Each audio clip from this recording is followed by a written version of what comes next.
panahon natin ngayon at may katamtamang hangin lang. Pero sa kasalukuyan, nararanasan na ang unti-unting pagbago ng alon dito sa Batanes. Medyo lumalaki na po siguro dahil sa lumalawak na wind ranges ng bagyo. Kaya po naka-blue alert na po ang ating PDRRMC Emergency Operations Center ngayon upang masiguro ang 24/7 na pagbabantay po. Opo, kung kami dito sa Metro Manila kagabi nakaranas ng malakas na hangin na may kasamang malakas na pag-ulan, kayo ho kagabi dyan hanggang sa mga oras na ito, so far, well, okay naman po yung panahon, sabi nyo nga. Wala pang mga pag-ulan, yes, ma'am. Although may mga hangin-hangin na kayong nararanasan, ma'am Liz. Yes po. Opo. Pero may mga paghahanda na po ba kayong ginagawa para sa inyo pong mga kababayan dyan sa Batanes? Yes po, Sir Rod. Ang paghahanda po natin dito sa Batanes ay isang maaga at maagang proseso alinsunod sa mga traditional practices natin. Actually, nung last week pa, simula nung Friday, hindi pa man formal na pumapasok yung Super Typhoon Inday sa PAR. Ang ating pong provincial government ay nagsimula na pong maglabas ng mga regular na weather advisories upang mabigyan ng kaalaman ang ating mga kababayan. At nitong mga nakaraang araw, Monday hanggang Tuesday, kaagad na po tayong nagsagawa ng pre-disaster risk assessment kasama ang lahat ng mga municipal mayors at mga miyembro ng ating PDRRM Council.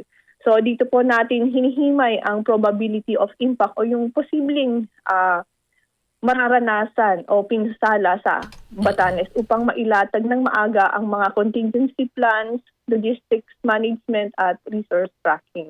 Opo. Naka-preposition na ho ba yung mga tulong na posibleng kung may mga evacuees po tayo dahil sa epekto nitong bagyong Inday? Yes, sir. Opo. Actually, very thankful po kami kasi last week na ibaba na po lahat ng mga tulong mula sa mainland Luzon sa tulong ng UN World Food Program, ng OCD at DSWD. Nakarating na po sa amin dito sa Batanes ang mga kinakailangan mga logistics. At nakapag-preposition na po tayo sa mga iba't ibang mga munisipyo ng mga food and non-food items. Ayan, oo. And yung sa mga evacuation centers naman po natin, sir, handang-handa na po. May mga identified evacuation centers na po tayo. Opo. And bukas po ay activated na po ang mga ito. At baka po magkakaroon po tayo ng preemptive evacuation kung sakaling lumala ang forecast dito sa Batanes. Ayun. Pero bukas pa po yan. Posibleng mangyari yung preemptive evacuation. So sa ngayon wala pa ho kayong mga evacuee sa mga evacuation center, Ma'am Liz, no? Okay, yung mga biyahe naman papuntang Batanes, Ma'am Liz. Yes, dahil nakataas na ang signal number 1 dito sa Batanes, ay agad pong wala na pong flight ang general aviation, yung mga maliliit na eroplano. But as for the commercial flights, ang PAL po ay tuloy-tuloy pa rin po ang kanilang biyahe. Okay. So, hindi kanselado ang biyahe ng OPAL papuntang Batanes ngayong araw? Yes po. Hindi pa po kanselado. Oo. Dahil kalmado pa naman po ang hangin, kaya kayang-kaya pa naman pong bumiyahe, lumipad dito ng PAL. Oo. Yung mga maliliit na barko, Ma'am Liz, kasi grabe yung alon dyan sa Batanes eh. Yes po, sir. Oo. Although wala pang gale warning na nailabas ang Pag-asa, mamaya pa daw posibleng ilalabas nilang gale warning. Pero 'di ba yung kondisyon ng alon diyan kahit nga walang bagyo, sobrang lakas ng alon diyan sa may Batanes eh. Yes, sir. Opo. Kaya po, Sir Rod, upang matiyak natin na zero maritime incident at maprotektahan yung buhay ng ating mga kababayan at ng mga rescuers natin dito sa probinsya, ang ating pong provincial government sa pangunguna ni Provincial Governor June Aguto ay naglabas ng executive order po kahapon para sa strict province-wide no sail, no fishing, and no swimming policy. Ito po, epektibo po ito ngayong araw kahit wala pa pong gale warning, mahigpit na ipinagbabawal na po sa lahat ng mga mangingisda at maliit na sasakyang pandagat ang pumalaot. No. O paano yung kabuhayan nila? Paano yung ulam mamaya? Kung hindi hindi pwede silang mangisda. Opo. Yes po, supported naman po sila. May matatanggap na tulong na ba itong mga mangingisda para at least kahit paano hindi magiging matigas ang ulo ng mga yan at susunod sa kung ano yung mga ipinapatupad po ng Batanes LGU. Opo, actually, tradisyon na po kasi namin yan dito sa Batanes. Bago pa man dumating yung malalaking alon, talagang yung mga fishermen natin ay pinapatigil na natin pumapalaot. Kaya medyo nasasanay na sila.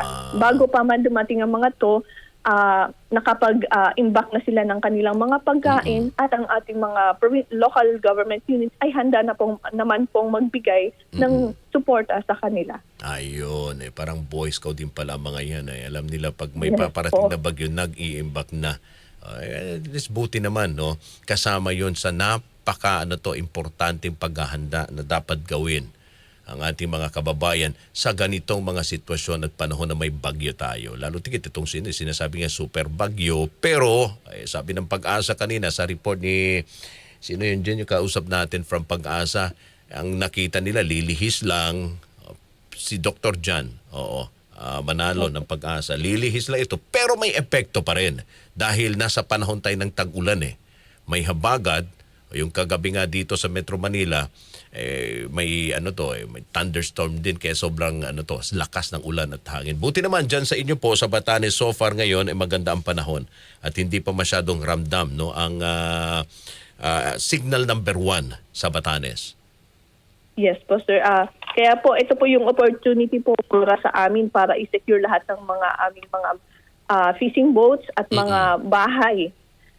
Kaya po naglabas na po kami ng advisories mula nung Monday hanggang Tuesday na maghanda na po lahat ng mga komunidad na papating na bagyo kahit daplis lang po ang mararanasan namin dito. Correct. Tama yun. Kahit daplis lang, pero importante, handa tayo. Oo. Ayun ang napakahalaga. Alright. Ma'am Liz, baka mayroon pa kayong mga impormasyon o mensahe na nais iparating. Baka yung inyo pong mga residente dyan sa Batanes nanonood sa ating live stream sa Facebook, sa YouTube o baka nakakarating ang aming signal dyan sa mga radyo ng inyo pong mga residente. Sige po, nasa inyo pong pagkakataon. Okay, salamat po Sir Rod sa aking mga kaidyan at kahilian sa buong Batanes mula Basco at sa iba't ibang isla.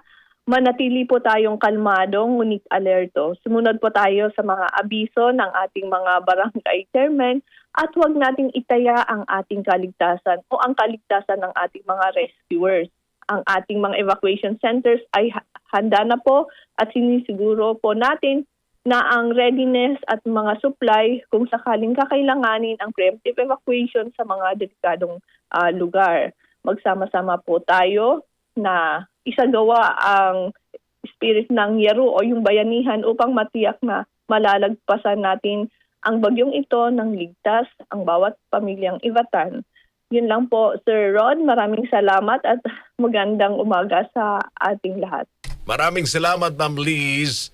Opo, ingat po kayo dyan. Salamat po. Alright. Batanes Provincial Disaster Risk Reduction and Management Officer Liz Cabitag, mga kasama kaugnay sa